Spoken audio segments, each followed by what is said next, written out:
1월 15일 글로벌 증시가 그야말로 살얼음판을 걸었습니다. 미국에서 시작된 한파가 우리 K 증시까지 덮치면서 외국인과 기관의 치열한 수급 전쟁이 벌어졌는데요. 이 혼돈의 시장, 과연 우리는 어떻게 헤쳐나가야 할까요? 오늘 그 해법을 긴급 점검해 보겠습니다. 자, 본격적인 분석에 앞서서 잠시 안내 말씀드릴게요. 오늘 다루는 모든 내용은 투자를 위한 참고 자료일 뿐이라는 점, 그리고 모든 투자의 최종 결정과 책임은 투자자 여러분 각자에게 있다는 점을 꼭 기억해 주시기 바랍니다. 여러분 안녕하세요. 주식으로 세상을 이해하는 시간입니다. 구독자분들께서 남겨주시는 소중한 피드백 하나하나가 저희 분석을 더욱 날카롭게 만들고 있습니다. 이 자리를 빌려 진심으로 감사드립니다. 자, 그럼 오늘 우리가 함께 파헤쳐볼 이야기들 한번 쭉 훑어볼까요? 먼저 글로벌 증시를 뒤덮은 이 혼돈의 정체부터 짚어보고요. 그 격전지였던 미국 시장에선 누가 웃고 누가 울었는지 섹터별로 나눠보겠습니다. 이어서 우리 K 증시를 움직이는 보이지 않는 손들의 흐름을 쫓아가 보고 그 돈이 향한 핵심 종목들을 탐구한 뒤에 마지막으로 지금 우리에게 꼭 필요한 투자 전략까지 깔끔하게 정리해드릴게요. 자, 첫 번째 이야기부터 시작해보죠. 글로벌 증시 혼돈의 서막입니다.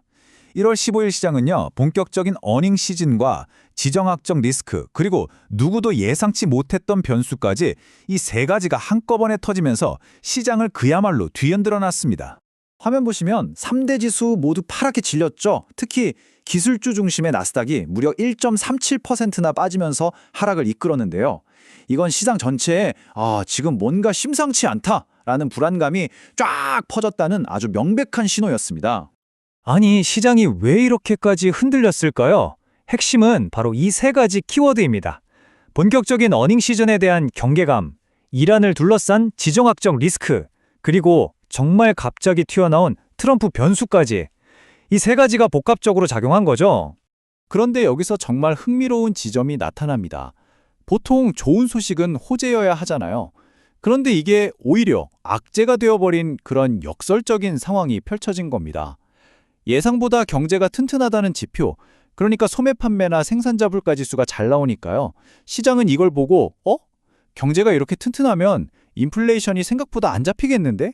이렇게 해석해버린 거예요. 결국 연준이 금리를 빨리 내릴 거라는 기대감에 찬물이 확 끼얹어진 셈이죠. 실제 데이터를 보면 이게 더 와 닿으실 텐데요. 11월 생산자 물가 지수, 즉 PPI가 전년 대비 3.0% 상승하면서 시장 예상치였던 2.7%를 훌쩍 뛰어넘었습니다. 이 PPI라는 게 기업들의 생산 비용을 보여주는 거라 나중에 우리가 사는 물건값, 즉 소비자 물가의 선행 지표로 보거든요. 그러니까 시장은 이 숫자를 보고 인플레이션 압력이 여전히 세구나 하고 바로 위험 자선에서 발을 빼기 시작한 겁니다. 자, 그럼 두 번째 파트로 넘어가 보겠습니다. 이런 거시적인 불안감 속에서 시장 내부에서는 과연 어떤 일들이 벌어졌을까요? 섹터별로 희비가 정말 극명하게 엇갈렸습니다. 말 그대로 승자와 패자가 명확하게 갈렸습니다. 지정학적 리스크가 커지니까 엑슨모빌 같은 에너지주나 로키드 마틴 같은 방산주, 이런 종목들이 강세를 보였죠. 이건 단순히 전쟁 리스크가 있네? 하는 반사 이익을 넘어서서 장기적인 관점에서 에너지 안보나 국방 리스크에 대해 시장이 다시 생각하기 시작했다는 신호로도 볼 수 있습니다. 반면에 그동안 시장을 이끌어온 엔비디아, 브로드컴 같은 기술주와 AI 반도체, 그리고 금융주들이 된서리를 맞았습니다. 특히 반도체 쪽 충격이 정말 컸는데요. 가뜩이나 최근에 너무 많이 올라서 이제 좀 팔아야 하나 하는 차익 실현 욕구가 쌓여있던 상황이었거든요. 그런데 여기에 중국이 엔비디아의 고성능 칩 H200 수입을 금지할 거라는 보도까지 기름을 부은 거죠. 투자 심리가 순식간에 꽁꽁 얼어붙었습니다. 그리고 금융주들을 한 방에 무너뜨린 결정타, 바로 이 한마디였습니다. 트럼프 전 대통령이 신용카드 이자율 상한제를 꺼내든 건데요. 와, 이건 잘 차려진 은행 실적 발표 파티에 초대도 안 받은 손님이 갑자기 들이닥쳐서 찬물을 확 끼얹은 격이었죠. 실제로 뱅크 오브 아메리카나 시티그룹 같은 대형 은행들 실적은 정말 잘 나왔거든요. 예상치를 훌쩍 뛰어넘었는데도 주가는 오히려 뚝 떨어졌습니다. 이게 뭘 보여주냐면요. 시장이 지금 당장의 좋은 실적보다 앞으로 닥칠지 모르는 규제 리스크, 그러니까 이 트럼프 변수에 훨씬 더 예민하게 반응하고 있다는 뜻입니다. 자, 이제 시선을 우리 K 증시로 한번 돌려볼까요? 미국에서 불어온 이 찬바람 속에서 우리 시장에서는 보이지 않는 손들의 아주 치열한 힘겨루기가 펼쳐졌습니다. 바로 외국인과 기관의 수급 전쟁이었죠. 이 표를 보시면 당시 상황이 한눈에 들어오실 겁니다. 코스피에서는 외국인이 파는 족족 기관이 다 받아내면서 지수를 방어하는 그야말로 팽팽한 줄다리기가 벌어졌습니다. 그런데 변동성이 더 큰 코스닥은 분위기가 완전히 달랐어요.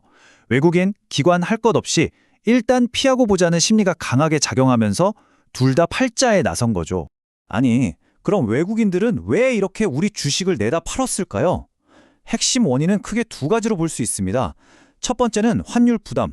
원달러 환율이 1470원대까지 치솟으니까 부담스러워진 거죠. 그리고 두 번째는 미국에서 시작된 이 위험 회피 심리가 신흥국인 우리나라 시장으로 고스란히 옮겨왔기 때문입니다. 자, 그럼 이제 좀 더 현미경을 들고 들여다볼까요? 이 거대한 돈의 흐름이 과연 어떤 종목들로 흘러 들어갔는지 한번 따라가 보겠습니다. 결국 수급이야말로 시장의 속마음을 보여주는 가장 정직한 지표니까요. 1763억 원. 여러분, 이 숫자가 뭘 의미하는 것 같으세요? 바로 이날 하루 동안 외국인 투자자들이 단 하나의 종목에 쏟아부은 순 매수 금액입니다. 어마어마하죠? 그 주인공은 바로 두산 에너빌리티였습니다. 외국인들의 계산은 이랬던 거죠. 글로벌 기술주가 이렇게 불안할 때는 정부 정책과 엮여 있어서 상대적으로 변동성이 덜한 원자력 발전 관련주가 안전한 피난처가 될 수 있겠다. 이렇게 판단한 겁니다. 실제로 한전기술이나 현대건설 같은 관련주들로도 매수세가 퍼져나가는 모습이었습니다. 반면에 코스닥 시장의 현실은 정말 암울했습니다. 외국인들은 2차 전지나 로봇처럼 시장이 좋을 때 확 오르지만 빠질 때도 무섭게 빠지는 이런 고베타 성장주들을 던졌고요. 기관들은 또 ABL 바이오나 리가캠 바이오 같은 바이오 종목들을 집중적으로 팔았습니다. 결국 코스닥의 양대 성장 엔진이 모두 꺼져버린 셈이죠. 자, 어느덧 마지막 파트입니다. 지금까지의 분석을 쭉 종합해서 이 거친 파도를 헤쳐나가기 위한 우리만의 투자 전략을 한번 세워보겠습니다. 이 혼돈 속에서 어떻게 중심을 잡을 수 있을까요? 이렇게 정신없이 위아래로 흔드는 롤러코스터 같은 장세, 우리는 어떻게 대응해야 할까요? 딱 세 가지 원칙만 기억하시면 됩니다. 첫째, 오늘처럼 기술주가 흔들릴 때 내 포트폴리오는 괜찮나? 하고 냉정하게 점검하고 재정비, 즉 리밸런싱을 해야 합니다. 둘째, 트럼프의 말 한마디 같은 단기적인 소매에 일희일비하지 말고 그 기업이 가진 본질적인 가치, 펀더멘털에 집중하는 겁니다. 그리고 마지막으로 하루하루 오르내리는 것에 감정을 쏟지 않는 장기적인 시각을 굳건히 지키는 것. 지금은 이게 그 어느 때보다 중요합니다. 핵심은 이겁니다. 시장의 단기적인 소음보다는 기업의 펀더멘털에 집중해야 한다는 거죠. 그리고 오늘 외국인들이 기술주를 팔고 원전주를 샀던 것처럼 모든 사람이 한쪽으로 우르르 몰려갈 때 오히려 그 반대편에서 기회를 찾는 그런 역발상의 지혜가 필요한 시점입니다. 시장의 공포는 언제나 누군가에게는 최고의 기회였습니다. 지금 이 혼돈 속에서 여러분은 어떤 선택을 하시겠습니까? 이 질문을 스스로에게 던져보시면서 현명한 투자 전략을 세우시길 바랍니다. 이상 주식으로 세상 이해하기였습니다.